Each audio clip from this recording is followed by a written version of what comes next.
Hi friends, నేను పాషా. మీరు చూస్తున్నారు టెక్ గైడ్ తెలుగు యూట్యూబ్ ఛానల్ని ఇంకా ఎవరైనా సబ్స్క్రైబ్ చేసుకోకపోతే సబ్స్క్రైబ్ చేసుకోండి. కింద బెల్ని ఆల్లో ట్యాప్ చేయండి. అండ్ ఇప్పుడు మనం మాట్లాడుకోబోతున్నాము వివో T4X గురించి. అండ్ దీని స్పెసిఫికేషన్స్ గురించి మాట్లాడినట్టయితే ముందుగా దీని బ్యాటరీ గురించి మాట్లాడదాం. దీంట్లో వచ్చేసి 6500 mAh బ్యాటరీ యూజ్ చేశారనమాట. ఈజీగా మనకు 1 డే వచ్చేస్తుంది. 44 watts ఫ్లాట్ ఛార్జ్ ఇచ్చారు. చాలా ఫాస్ట్గా ఎక్కుతుంది ఛార్జింగ్. ప్రాసెసర్ గురించి మాట్లాడినట్టయితే ఇందులో డైమెన్సిటీ 7300 ప్రాసెసర్ ఇచ్చారనమాట. 4nm processor. ఇది వచ్చేసి చాలా హైలీ పర్ఫార్మెన్స్ ప్రాసెసర్ అనమాట. మనకి ఇందులో అన్ని రకాల ఫీచర్స్తో పాటు గేమింగ్ కూడా చాలా బాగా ఆడొచ్చు అనమాట ఈ ఫోన్లో. అండ్ ఈ ఫోన్ వచ్చేసి IP69 రేటింగ్ అనమాట. IP69 అంటే ముందున్న 6 మనకి డెస్ట్ని ఇండికేట్ చేస్తుంది, వెనుకున్న 9 అనేది మనకి వాటర్ రెసిస్టెంట్ని ఇండికేట్ చేస్తుంది. మనకి IP69 అంటే టాప్ అనమాట ఇది ఫోన్స్లలో ప్రస్తుతానికి. అండర్ వాటర్ కానీ డస్ట్ కానీ మంచి ప్రొటెక్షన్ ఉంది. అండ్ ఇది హై టెంపరేచర్లో యూజ్ చేయొచ్చు అండ్ లో టెంపరేచర్లో యూజ్ చేయొచ్చు. అంటే మన రెండు టెంపరేచర్లకి తగ్గట్టుగా ఈ ఫోన్ డిజైన్ చేశారు. మనం హైలో వెళ్ళినా లోలో వెళ్ళినా కానీ ఈ ఫోన్ మంచిగా వర్క్ అవుతుంది, ఎటువంటి ప్రాబ్లం లేకుండా. అండ్ మనం వాల్యూమ్ గురించి మాట్లాడినట్టయితే ఇందులో 400+ వాల్యూమ్ ఇచ్చారనమాట. మనకి జనరల్గా వచ్చేసి అన్ని ఫోన్లలో 100+ వాల్యూమ్ లేదా 200 వాల్యూమ్ ఇస్తారు. ఈ ఫోన్లో వచ్చేసి మనకి 400+ వాల్యూమ్ ఇచ్చారనమాట.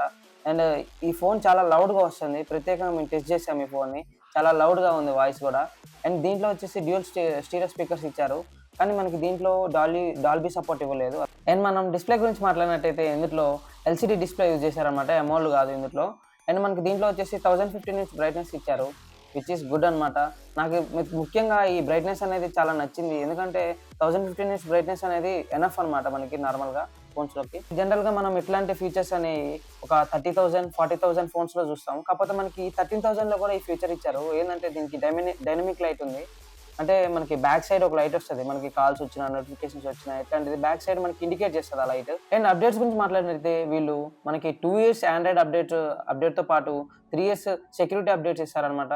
చాలా బెటర్ అనిపిస్తుంది, ఎందుకంటే జనరల్ ఫోన్స్లలో 1 year ఇచ్చేసి ఆగిపోతారు కంపెనీ వాళ్ళు, కానీ వీళ్ళు మాకెందుకు అనుకోకుండా 2 years 3 years అప్డేట్ ఇస్తున్నారు. అండ్ మనం కెమెరా గురించి మాట్లాడినట్టయితే ఈ ఫోన్లో చాలా బాగున్నాయి కెమెరాస్ వచ్చేసి. పిక్స్ కూడా చాలా మంచిగా తీస్తుంది ఈ ఫోను.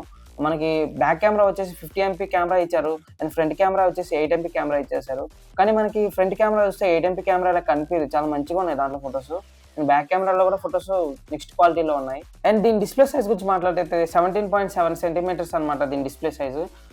చాలా పెద్దగా అనిపిస్తుంది మనకి ఫోన్లో హోల్డ్ చేసినప్పుడు, చాలా పెద్దగా అనిపిస్తుంది ఫోను. డిస్ప్లే కూడా చూడడానికి చాలా మంచిగా అనిపిస్తుంది, ఏదైనా కంటెంట్ మూవీస్ కానీ ఇట్లాంటివి చూసినప్పుడు చాలా మంచిగా అనిపిస్తుంది.